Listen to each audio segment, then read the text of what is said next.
I'm very small. By name. You have my personal cell.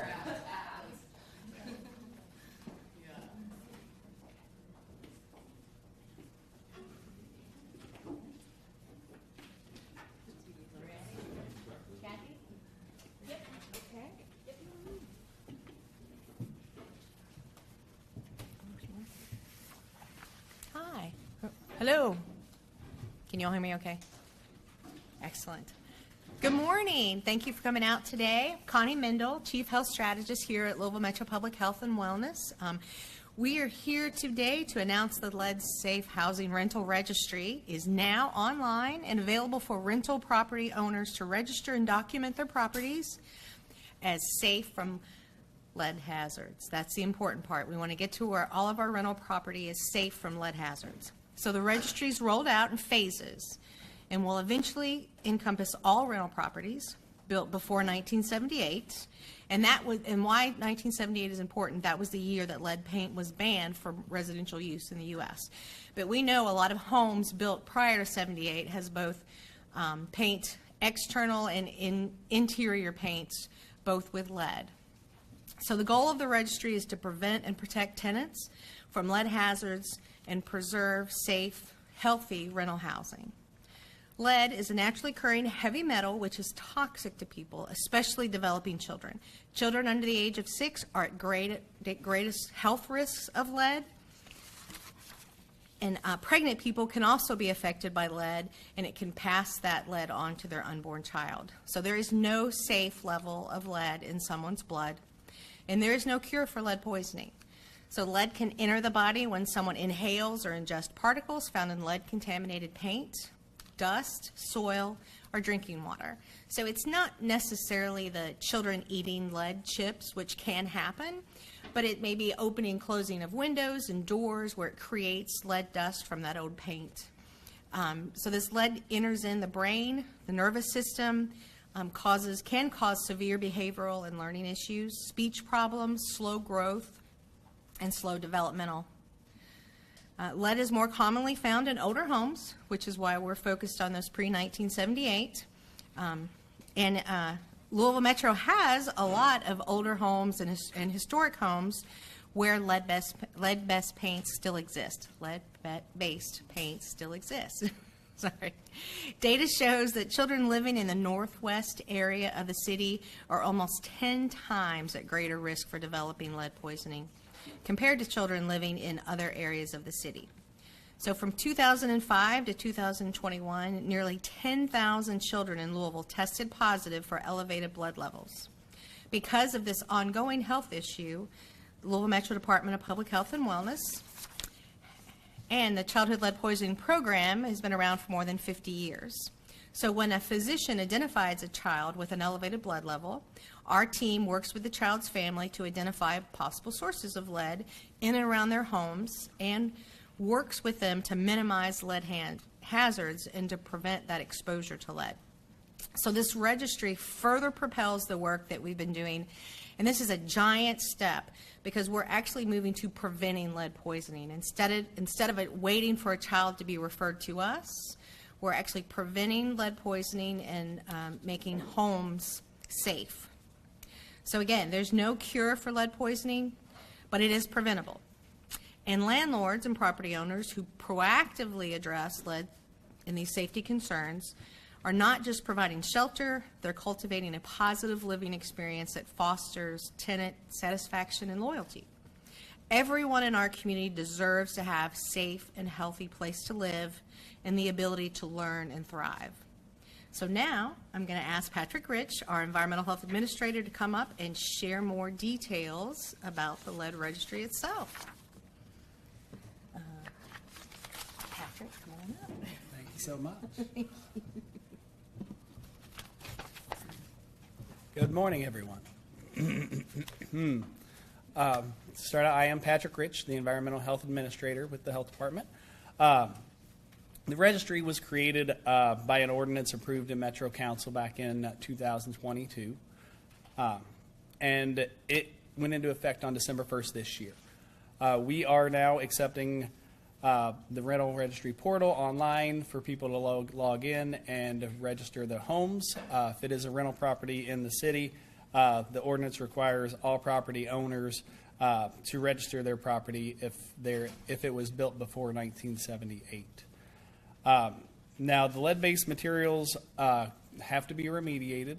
They can be done either through encapsulation or abatement or enclosure. We can go into more of that later. As far as making these houses lead safe for people, we want to make sure that everybody is offered a home that is not going to subject their family to any sort of adverse reactions from its environment. So the lead-based materials have to be discovered in a lead-based risk assessment, and they need to be done by a certified lead contractor. Current prospective tenants should also be told about any lead hazards found in a property and how that abatement and remediation has been taken care of. Landlords will be required to document all the inspections and all the work done on a property. That way we can go back in and verify the work was done in a safe and effective manner. Property owners have a 1-year grace period to get these into compliance. So started December 1st, we are accepting anybody whose homes were built before 1940. Those will be up until November 29th of next year.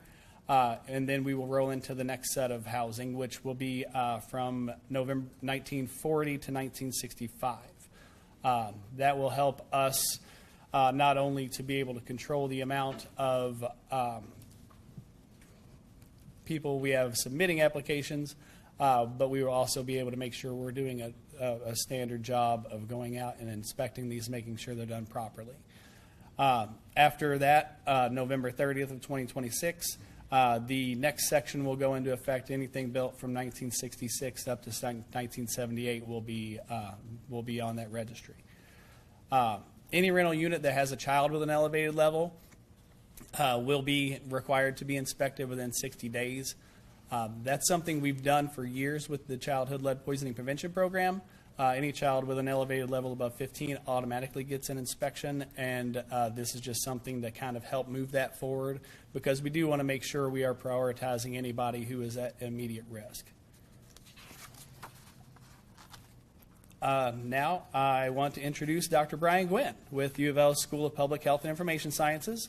He's worked closely with us and done long-term research on the environmental lead exposure and its effects on health and human behavior.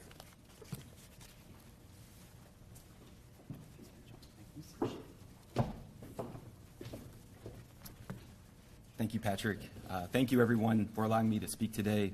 My name is Brian Gwynn. I'm Assistant Professor of Epidemiology at the School of Public Health here at the University of Louisville.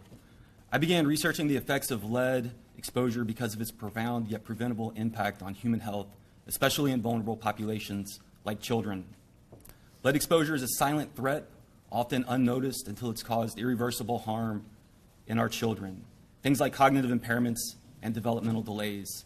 I think we're all here because we want to create a community where everyone has an opportunity, regardless of their socioeconomic position, to live, grow, and thrive in a lead-free environment. Unfortunately, every year 500 children are found with an elevated blood lead level in Jefferson County. And as Connie mentioned, the overwhelming majority of these children grow up in the northwest corner of Jefferson County in older urban neighborhoods where the majority of homes were built before 1950. This, by default, puts those homes at increased risk for environmental lead. The two primary sources of lead in the environment comes from lead-contaminated topsoil and remnant lead paint found inside or outside of the home. This past year, with my research colleague, Mr. Nick Herring, we've had the opportunity to survey about 100 homes in these neighborhoods. We found that 90% of these homes have what the EPA would define as lead-contaminated topsoil, and 67% of these homes have lead hazards on the exterior surfaces of the properties. By our estimation, Louisville has thousands of properties that are dealing with some type of lead contamination. Lead exposure often disproportionately impacts low-income and marginalized communities.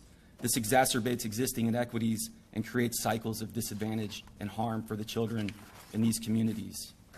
Children exposed to lead may struggle academically and socially, leading to fewer opportunities and lower economic productivity as adults.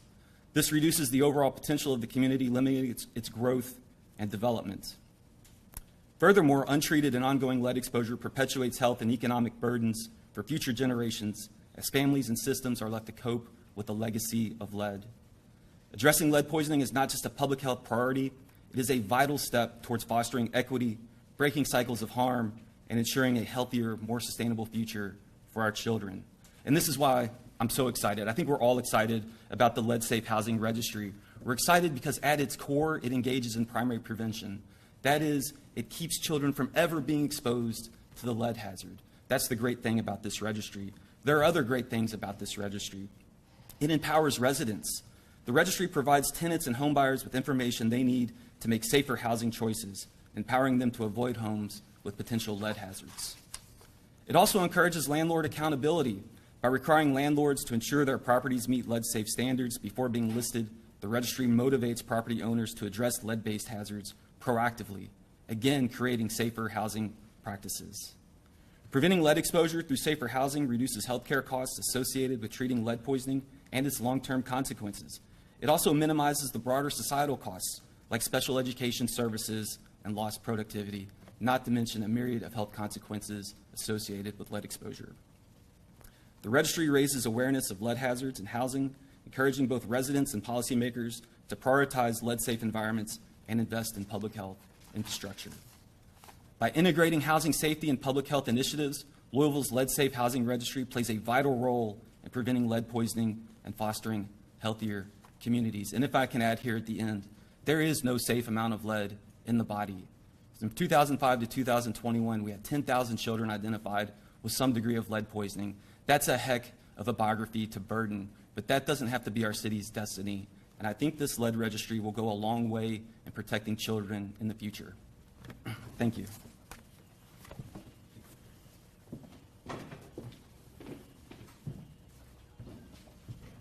Thank you, Dr. Gwynn. Thank you. Additionally, Metro United Way has been a great partner in this work. So now I want to invite Ashley Brand, the Director of Thriving Kids at Metro United Way, to come up and share more about the great work the organization is doing.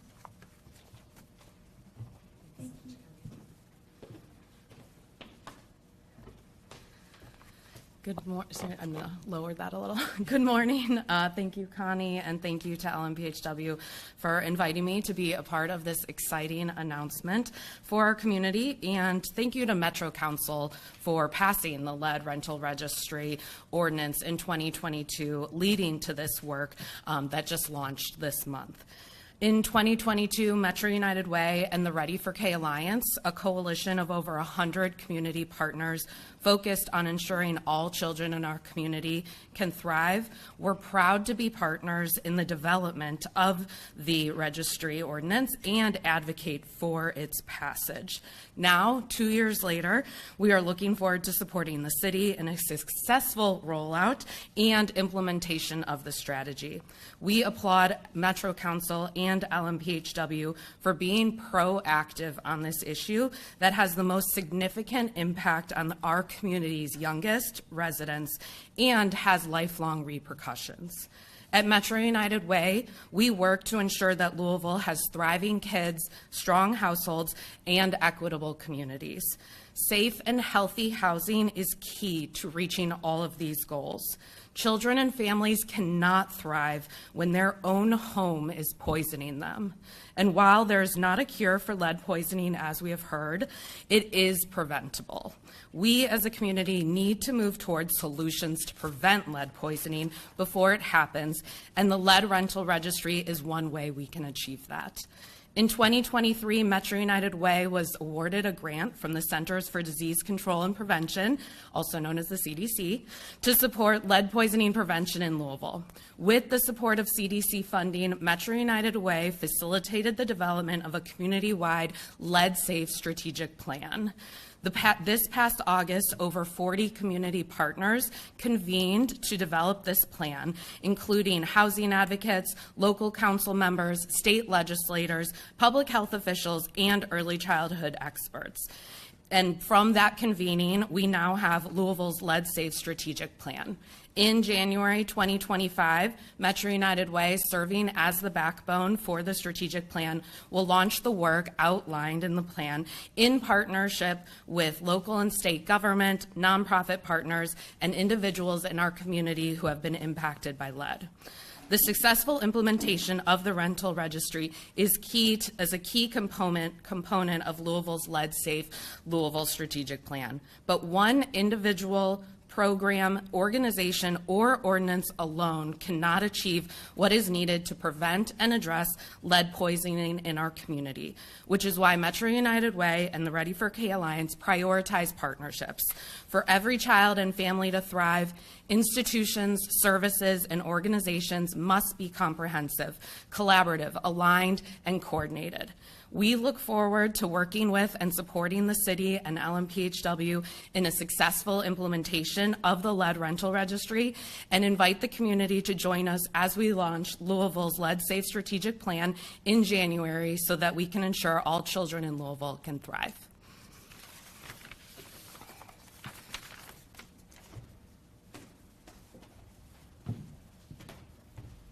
All right, thank you, Ashley. So for more information about lead safe housing registry, visit our lead hazard reduction program page at louisvilleky.gov. To learn more about childhood lead poisoning prevention program, visit stopleadlou.com. And before we go into questions, I also want to recognize the great partnerships that have brought us here today. So we want to thank Metro Council, certainly for creating the ordinance, the Metro United Way, Lead Safe Louisville, U of L's Dr. Brian Gwynn, Louisville Metro Codes and Regulation, the Metropolitan Housing Coalition, Microanalytics, the Louisville's Tenants Union, IDLX Lab, and former Metro Council member Cassie Chambers Armstrong for their collaboration to help develop the Lead Safe Housing Registry. So now we can move on to questions, and then if you want to stick around, we'll have a demonstration of a lead test. Question for you guys. What happens to landlords who maybe fail to address the lead, or to homes where they maybe fail to address the lead? Come on out, we can answer together. So as we talked about, it is being rolled out in phases. So once the phase begins, there is a 1-year grace period before enforcement begins. Correct. And Yes. what you're going to. Yes. So the point is to make sure we get these houses into a safe mode. So once somebody goes out and has the inspection done, they're going to have a lead hazard control report, which will have what efforts need to be taken to make that house lead safe. If someone gets that control report and does not act upon it and make their house lead safe, at that point we do have a citation in place to make sure that those do get brought in. Generally, in the past, that's not been an issue when we found lead in a property because we've been doing this lead work for years. This is just the first time we're actually proactively going out and doing it without an elevated blood lead level from a child. So generally, people are very good about getting these done. I don't expect we're going to have a lot of people not getting their houses checked because I think our city does care about its tenants. But there is protocols in place for if we do have some bad actors who come around and do not want to fix their houses. Would citations vary, like in cost or amount? Would the situation dictate the citation? Yes, the citations will be based on whether it was non-compliance at all to not get your house inspected, or if it was you found you had both lead in your soil and lead in your paint and you only addressed the lead in the paint. Those citations would vary. They would compound based on repeated non-conforming. Then at that point, eventually we could put a lien onto a property. That would be done through codes and regs. Yes. Yes, sir. Have you started seeing registrations roll in yet? Not yet. We're hoping. We're hoping today. We're hoping with this today we'll have some people. We've been live for over a week now.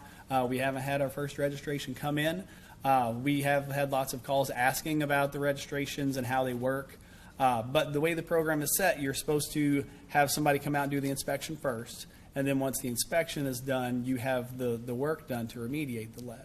So we didn't expect a big landfall to come in at the beginning. We expected people to really start reaching out probably beginning in October, November to get their houses inspected and then start having the work done. Some of this work will take longer than other work depending on the amount of lead found in a property, whether it's a house covered in external lead that needs to be encased with some siding, or whether it's a house with just some old windows that need to be replaced. So some of that work can take a week, some of that work can take a little longer. So we're expecting those to come in soon.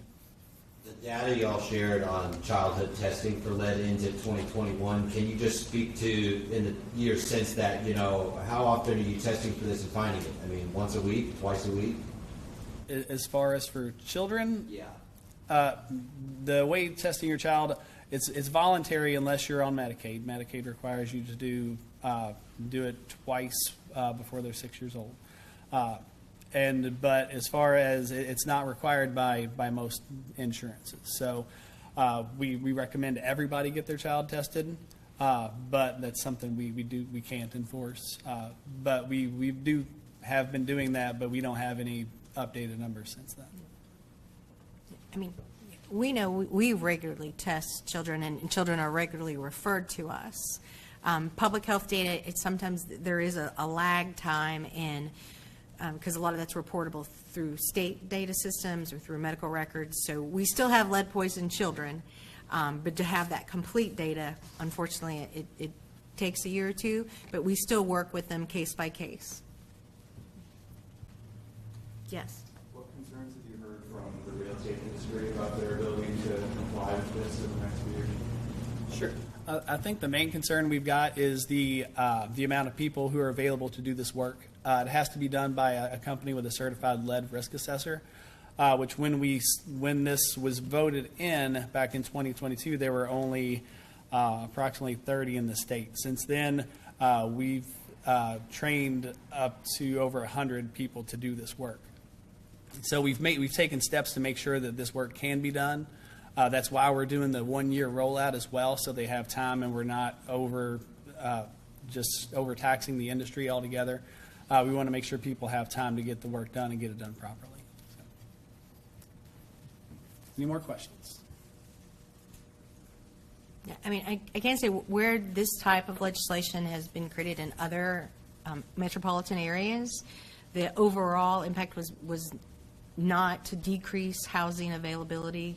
Correct. So, yeah, we did a lot of research before Metro Council put this in. So if a home is non-compliant, does the city have a way to prevent it from being rented to a family? Not especially to prevent it to being rented. There will be an open portal for people to go on and see if the house has been inspected, where the lead was found, and what has been done to remediate. We don't have a way to mark a house with a sticker or anything on the front. We're not going to condemn a house. But at that point, like I said, we would go and we would issue citations to the owners to get them brought into compliance. So, but no, we won't be condemning houses or tearing them down or anything like that. Yes, sir. When will that public-facing portal be available? I believe it should be available almost immediately. It's just a matter of we have to start getting people signed up for it. We use Excel now, and there's an open. If you log into the city's webpage, you can do a map search of inspections and reports that have come in. But like I said, we haven't had anything sent to us yet. So once we start getting some information sent in, we'll be able to start posting. So it's going to be in Excel? Yes, Excel is the backbone of it, yes. But it's on our open data portal now. Any more questions? Well, we'll still be around. You can reach out to people individually, and now we have, I guess, who's doing the I lead think Mary's gonna demonstration? show the lead demonstration, if you want to see how the lead testers All work. right. So- There's a couple different ways we can, or a contractor can do testing, whether it's with a disposable sprayer, or we actually have our XRF gun, which is the ideal way to check for lead. Do you want to introduce me? So the only way that they'll be able Introduce to, me. Oh, yes. test for lead in the home Sorry. is going to be by doing a paint chip sample. Can you slow down for me real quick? Sorry. Yeah. Sorry. Okay.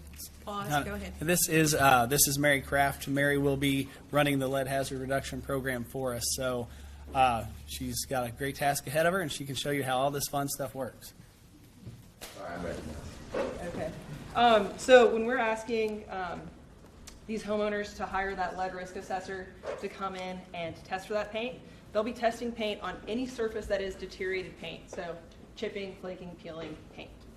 The way they'll test that is either by doing a paint chip sample, which is where you scrape down to the substrate. It's about a 1 square inch chip of paint down to the substrate. A little bit quicker way of doing that would be with a very fancy piece of equipment called an XRF analyzer. This is what this is. So I'm going to go on and set it up. It's going to take a little bit of time, guys. And this piece of equipment also shoots down the substrate using X-ray technology, and it gives you an instantaneous read.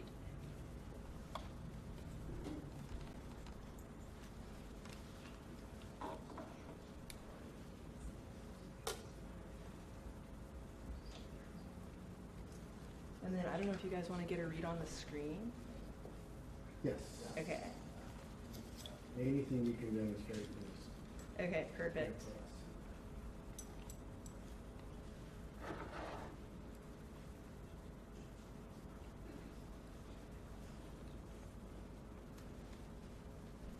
While it's firing up, can you tell us what this block of wood represents? Right, so this block of wood is, it comes standardized with a piece of equipment. It's the way of calibrating the equipment. So this blank right here, it should show up as negative for lead-based materials, and the red block would show that it was positive for lead-based materials.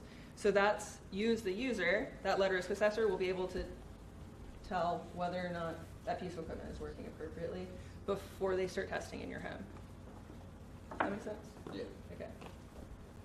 So, Mary, if someone is in a home, can you explain how to use surface assessments? Correct. So when I'll just set this down while she warms up.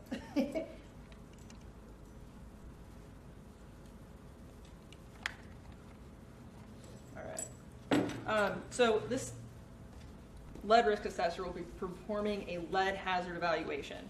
That lead hazard evaluation is going to tell you whether or not there's deteriorated paint in the home. If that deteriorated paint is or is not positive for lead-based paint. They'll also be checking with dust wipes to see if there's any lead dust in the home, which is the really nefarious part of it. And then if there is bare soil present, they'll also be testing that bare soil. Now, when it comes to testing paint, like I said, they'll just be shooting this right into that deteriorated paint, and it'll definitively tell them whether or not there is lead-based paint. Did that kind of get to that point? Okay. All right. I think we're ready now.